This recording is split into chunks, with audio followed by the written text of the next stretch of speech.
हर नाकामी कामयाबी की तरफ एक और कदम होता है और यकीन के साथ उठाया जाने वाला पहला कदम जो कि जानिब मंजिल हो वही मंजिल है। क्या बात है। अस्सलाम वालेकुम नाज़रीन, आपका मेज़बान ज़ीशान सलम आपकी खिदमत में हाज़िर है। आज हम जिस शख्सियत के साथ मौजूद हैं उनका मैं आपको तारफ़ करवाऊँ जनाब, वो यंग एंटरप्रेन्योर हैं, सेल्फ मेड मिलियनर हैं और इसके साथ साथ सीईओ हैं सीख स्कूल एंड कॉलेज के और चेयरमैन है ग्रो मोर कंपनी के। ग्रो मोर कंपनी पाकिस्तान की एक ऐसी कंपनी है जो लीडिंग में जा रही है और जिस शख्सियत की मैं बात कर रहा हूँ वो ना सिर्फ एक सक्सेसफुल एंटरप्रेन्योर हैं बल्कि साथ साथ एक चैरिटी फाउंडेशन भी चला रहे हैं जिसका मकसद उन लोगों को जो बेसहारा हैं उनको छोटे छोटे कारोबार स्टार्ट करवाना है, जिस फाउंडेशन का नाम है कारोबार फंडिंग ट्रस्ट। और ये कारोबार फंडिंग ट्रस्ट खुद ही चला रहे हैं, ना कि बाहर लोगों से फंडिंग इकट्ठी नहीं करते, अपने बलबूते पे ही चला रहे हैं, जिसका नाम डॉक्टर मुदस्सर साहब है। आज हम डॉक्टर मुदस्सर साहब के घर में मौजूद हैं, उनसे हम गुफ्तगू करेंगे, पूछेंगे कि जनाब अल्लाह ने उनको कैसे तरक्की दी, पहले क्या थे, अब कहाँ हैं, क्या करते हैं, कैसे कमाते हैं। अस्सलाम वालेकुम सर। वालेकुम सलाम। सर बहुत शुक्रिया, आपने अपना कीमती वक्त दिया, thank you so much. Most welcome my player. Sir आपने अपने करियर का आगाज़ कहाँ से किया और अपनी सक्सेस स्टोरी के बारे में हम बताएं हमें। दरअसल मैं अपनी स्टोरी को सक्सेस स्टोरी नहीं समझता बल्कि एक फेलियर स्टोरी समझता हूँ, वो कैसे? क्योंकि मैंने कामयाबियों से ज़्यादा ज़िंदगी में नाकामियाँ देखी हैं और जो लोग इस दुनिया में मुझसे भी ज़्यादा कामयाब हैं तो उन्होंने मुझसे भी ज़्यादा फेलियर्स देखे हैं, क्योंकि कहा जाता है कि success is journey from one failure to other failure. Career का आगाज़ किया था मैंने एज ए टीचर 2013 में, राइट आफ्टर एफएससी। जब मैं यूनिवर्सिटी में गया तो सोचा कि वालदैन पे बोझ बनने की बजाय ख़ुद से कमाना शुरू करता हूँ। और मुझे याद पड़ता है कि मेरी पहली तनख्वाह 3000 महाना थी। मेरे दोस्त मेरा मजाक उड़ाते थे कि इतने कम पैसे तुम जाके टीचिंग करते हो, अगर तुम पंक्चर लगाने लग जाओ तो तुम्हारे पैसे इससे ज़्यादा बनेंगे। लेकिन तो भी मैंने छोड़ा हिम्मत नहीं, नहीं हारी। हिम्मत नहीं हारी, लगा रहा। और राइट आफ्टर 2 इयर्स स्टेप में मेरी रिक्रूटमेंट हुई as a academic coordinator of whole Punjab और वहाँ पे मेरी 2.25 लाख सैलरी थी। और अगर वो मैंने 3000 पे जॉब ना की होती तो कभी भी मुझे वो ऑप्शन, वो चांस ना मिलते। मिलता। बिल्कुल सही कह रहे हैं। अच्छा सर, आजकल हमने देखा बड़ी अच्छी लाइफ गुजार रहे हैं आप, आपके पास बड़ी बड़ी गाड़ियाँ भी हैं, अच्छे अच्छे दोस्त भी बन जाते हैं। जब बंदे के पास पैसा आता है तो ज़ाहिर बात अच्छे दोस्त आते हैं। इससे पहले की जो लाइफ थी बहुत मुश्किल देखी होंगी, कोई ऐसा सीन जो आपको भूलता ना हो, कोई ऐसा वाक़या जो आपको हमेशा ना वो फोर्स करता हो कि नहीं भाई तुमने सोना नहीं, तुमने जागे रहना है। कौन सी ऐसी वो बात है, कोई ऐसा आपकी सिचुएशन लाइफ में जो बनी हो? बुरा वक्त जब होता है तब आपको पता चलता है कि दुनिया कैसी है, और जब आप पे अच्छा वक्त आता है तो पता चलता है कि आप दुनिया के साथ कैसे हैं। कैसे हैं? और अल्हम्दुलिल्लाह मैंने दोनों वक्त देखे हैं और मेरी ज़िंदगी ऐसी कहानियों से भरी पड़ी है जिनमें मैंने बहुत टफ़ टाइम देखा। मेरी फेलियर स्टोरीज़ तो बहुत सारी हैं। दरअसल हर नाकामी कामयाबी की तरफ एक और कदम होता है और यकीन के साथ उठाया जाने वाला पहला कदम जो कि जानिब मंजिल हो वही मंजिल है। क्या बात और है सर, क्या बात जो है, लोग बहुत कमाल की बात बोली सर ने, सर कमाल कर दिया। जो लोग नाकामियाँ नहीं देखते इसका मतलब ये है कि उन्होंने कभी कुछ नया करने की, कुछ बड़ा करने की कोशिश नहीं की। यानी कि आपने नया करने की, बड़ा करने की कोशिश की, ठान रखी और आज अल्लाह पाक का आप पे बड़ा फजल व करम है माशाल्लाह। जी, बड़ा आदमी वो नहीं होता जो बड़ी बड़ी बातें करता है, बल्कि बड़ा आदमी मेरी नज़र में वो होता है जो छोटी छोटी बातों का ख्याल रखता है। अच्छा डॉक्टर साहब, आपने जब करियर का आगाज़ किया तो आपकी मोटिवेशन क्या थी? दरअसल मैं अपने साथ जुड़े लोगों की लाइफ में डिफरेंस क्रिएट करना चाहता था। बहुत सारे लोग थे जो फाइनेंशियल स्ट्रेस में थे और मुश्किल से सरवाइव कर रहे थे। ऐसे बड़े मुश्किल हालातों वाक़यात ने मुझे इन्फ्लुएंस किया।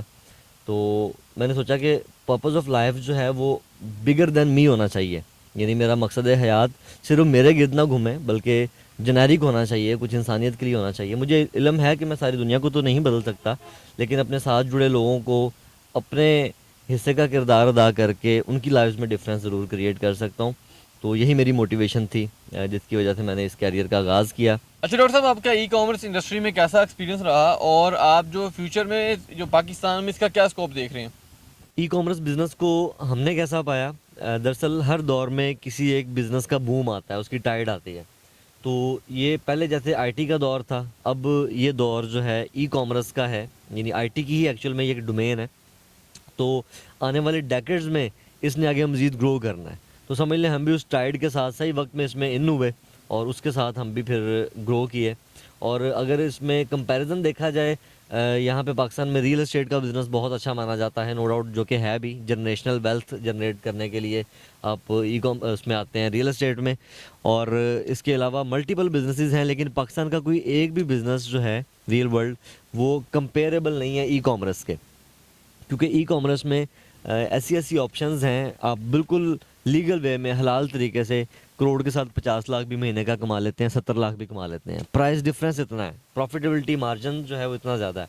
और 50-70% मार्जिन रियल एस्टेट में अगर देखें तो साल में भी मुश्किल में आता है। आम बिजनेसेस में जो आप साल में भी नहीं कमा पाते, ई कॉमर्स की डोमेन में आप एक महीने में वो अर्न कर सकते हैं। सर अगर देखा जाए ग्रोमर कंपनी ने बहुत कम अरसे में बहुत पीक पकड़ी है, बहुत ऊपर गई है। तो सुनने में आया कि हम काफ़ी लोगों से मार्केट में कि ये इलीगल काम करती है, इनका जो पैसा है वो इलीगल है, यानी कि स्कैम भी करती है। तो क्या सीन है इसके हवाले से मुझे बताएं, ग्रोमर कंपनी के बारे में। जी, तो ये बात हमारे भी सुनने में आई है कि लोग कुछ ऐसा परसीव करते हैं। ये दरअसल थोड़ा मेंटालिटी इशू है। अगर एक बच्चा पुअर माइंडसेट फैमिली से बिलोंग करता है, अपने बाप को कहता है कि बाबा हम ये गाड़ी कब लेंगे, हम ये लैंड क्रूज़र कब लेंगे, तो बाप कहता है कि बेटा हमारे पास कोई हराम का पैसा थोड़ी ना है जो हम इतनी इतनी बड़ी बड़ी गाड़ियाँ रखें। बहुत सारे सहाबा कराम जो थे वो बहुत मालदार थे। कमाना इबादत है। पहले नोट के ऊपर लिखा भी आता था, ये हदीसे पाक है, रिज़्क़ हलाल ऐन इबादत है। नहीं बात है, बिल्कुल सही कह रहे हैं आप। और इसको इबादत समझ के करना चाहिए, और फिर कमा के उसको जायज़ तरीके से खर्च करना भी इबादत है।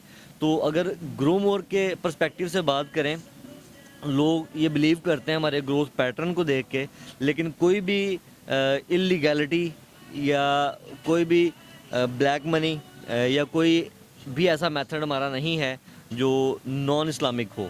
आप अभी ऑफिस जाएंगे ना, वहाँ पे एक मुफ्ती बैठे हैं हमारे ऑफिस में टीम में, और वो ई कॉमर्स एक्सपर्ट भी हैं। कोई भी ऐसा मैटर आता है जहाँ पे हमें भी एम्बिग्विटी हो कि यहाँ पे हम ये करें तो हलाल होगा या हराम होगा, परमिसिबल है इस्लाम में या नहीं, तो हम उनसे कंसल्ट करते हैं और एज़ पर इस्लामिक लॉज हम कैरी करते हैं। हम अपने रिस्क में कोई ऐसी इनकम शामिल नहीं करना चाहते। बहुत कमाल की बात है। अच्छा सर मुझे ये बताइए, आपने एक एनजीओ बनाई हुई है, एक चैरिटी फाउंडेशन बनाई है, उसका बेसिकली मकसद क्या है? पाकिस्तान दुनिया में चैरिटी के वाले से नंबर 1 पे है। जो चैरिटी फाउंडेशंस हैं वो फ़ंड करती हैं डिफरेंट, जैसे उनका मंथली स्टाइपेंड लगा देती हैं। कुछ लोग एजुकेशन को फ़ंड करते हैं, कुछ लोग हेल्थ को फ़ंड करते हैं। सही कह रहे हैं आप। तो सभी की अपनी अपनी डोमेन्स हैं, सभी बहुत अच्छा काम कर रहे हैं, लेकिन हम ओनली माइक्रो बिजनेसेस को फ़ंड करते हैं। माइक्रो बिजनेसेस में एग्जांपल लेते हैं, जैसे किसी को रिक्शा लेके दिया, किसी को कोई सब्ज़ी की फ्रूट की शॉप बना दी, किसी को कोई परचून की दुकान, कोई जनरल स्टोर बना दिया। रेडी लगा दी, कुछ तरह के सेटअप आप सारे करके दे रहे हैं। जी बिल्कुल, यानी 50,000 टू 1 लाख के बजट में कोई ना कोई ऐसा बिजनेस स्टार्ट करके देते हैं जिसकी मंथली इनकम जो है वो कोई 22 से 25 हज़ार। माहाना कितने केस आप सोल्व कर लेते हैं इसके? इस वक्त जो फंड हम जनरेट कर रहे हैं, ग्रो मोर इसको फंड करता है, यानी कोई थर्ड पार्टी इन्वॉल्व नहीं है, तो 1 मिलियन PKR प्लस में है। बाकी एक परसेंटेज है हमारे प्रॉफिट की, तो हमारी दुआ है कि आगे जितनी बढ़ सके हम इसको आगे मज़ीद लेके चलना चाहेंगे।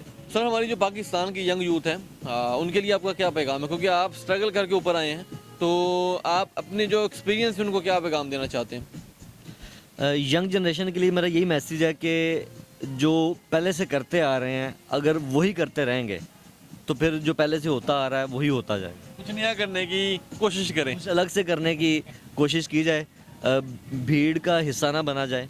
और वही चल रहा है, BS केमिस्ट्री, BS फिज़िक्स, ये बेसिक कुछ प्रोग्राम्स हैं, सारी आवाम इनके पीछे।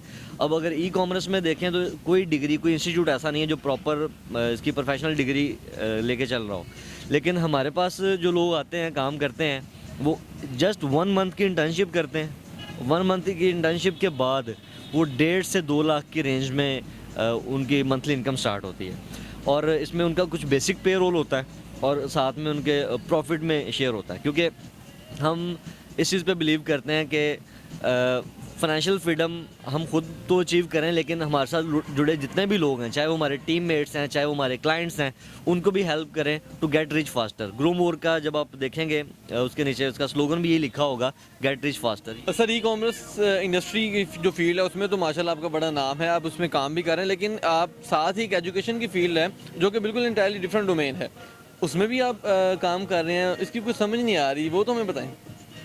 दरअसल ई कॉमर्स जो है ये मेरा प्रोफेशन है और एजुकेशन मेरा पैशन है। मुझे बचपन से ही स्कूल जाना पसंद नहीं था।